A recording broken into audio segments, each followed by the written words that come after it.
The Avengers, which debuted in 1961, was characterized by its indelible style, its mix of mystery and sophistication, and its innovative approach to television narrative.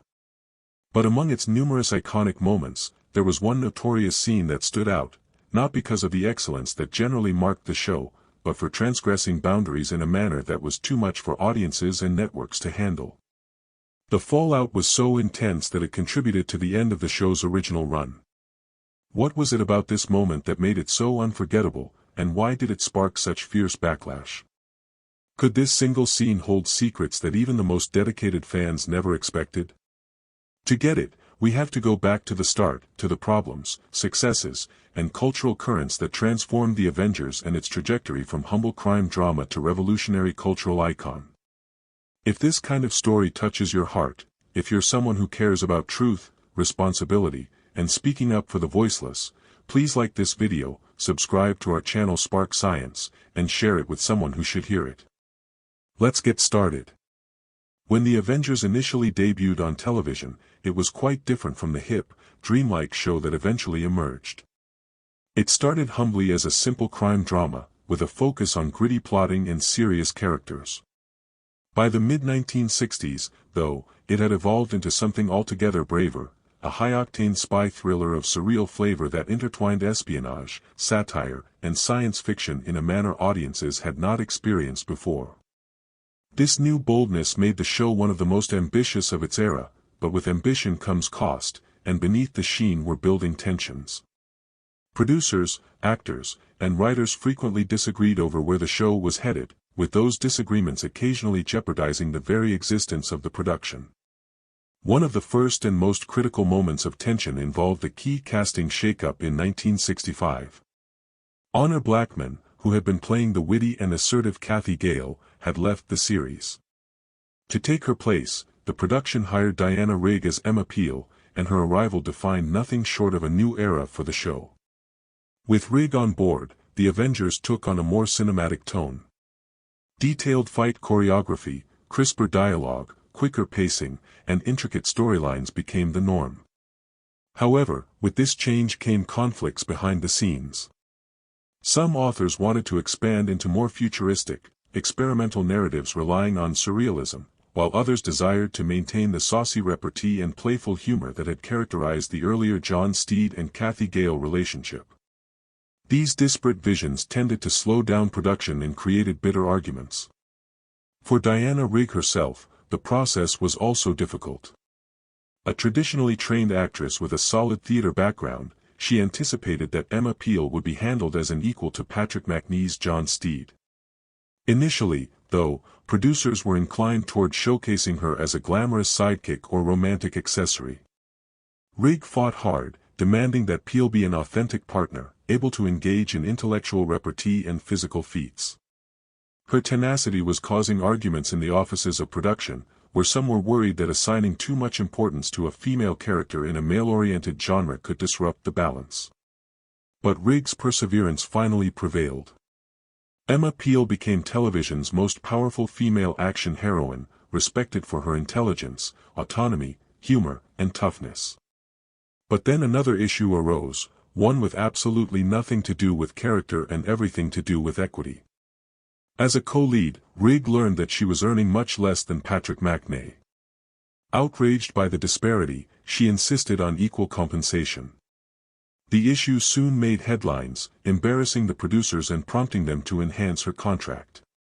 Although she eventually negotiated improved terms, the acrimony of the struggle hung over her, and in 1968 she chose to depart from the series. Her departure was a watershed, but it was not the sole difficulty.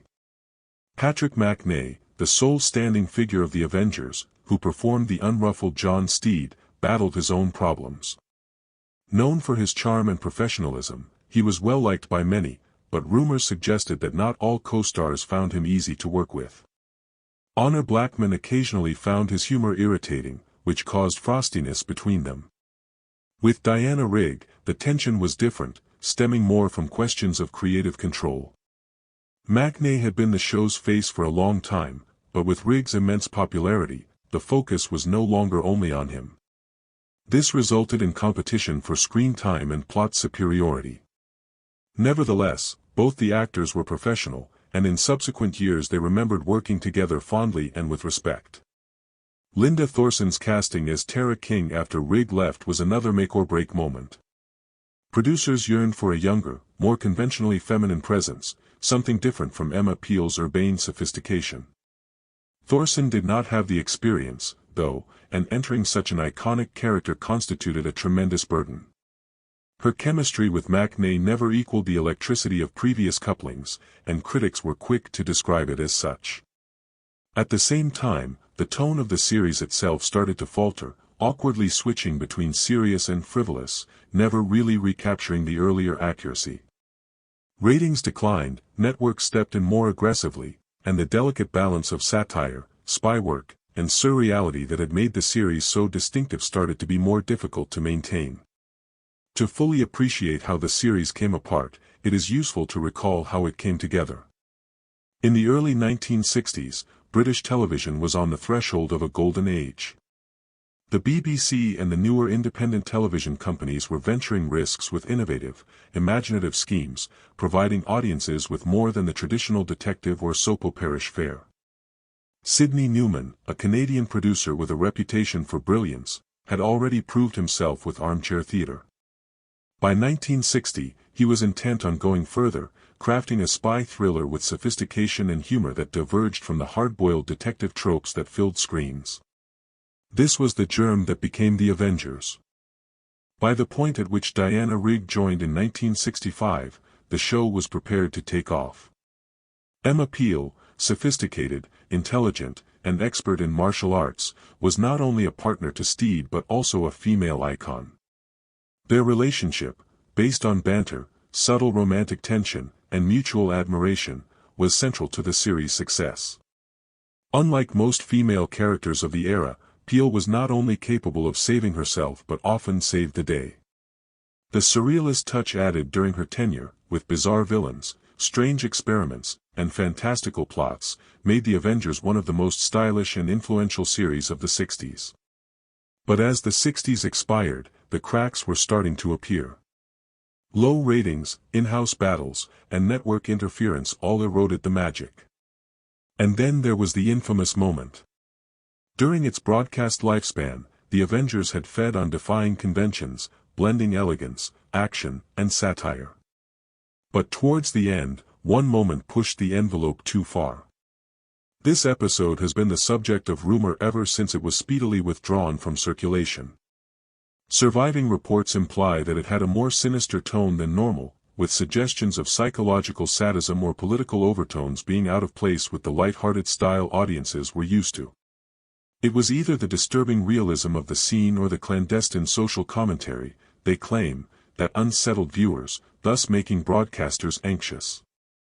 Whatever it said, it lacked the playful remove that permitted the series' violence and oddity to remain within the bounds of acceptability. Rather, it was too raw, too real. Coming at a time when British authorities were cracking down on TV violence, and American networks such as ABC feared conservative backlash, this was enough to send alarm signals. Executives feared a scandal, advertisers pulled back, and the episode was banned before it could air widely. Though some regional broadcasts slipped through, no official copies survived syndication. The secrecy only fueled rumors. What exactly happened in that scene? Fans speculated for decades, but the truth remained hidden, adding to the show's mystique. Alas, the storm hit at the worst time.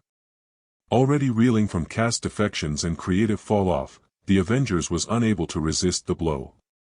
Critics assailed the series for losing its chic wit in favor of tacky shock, and audiences wandered off.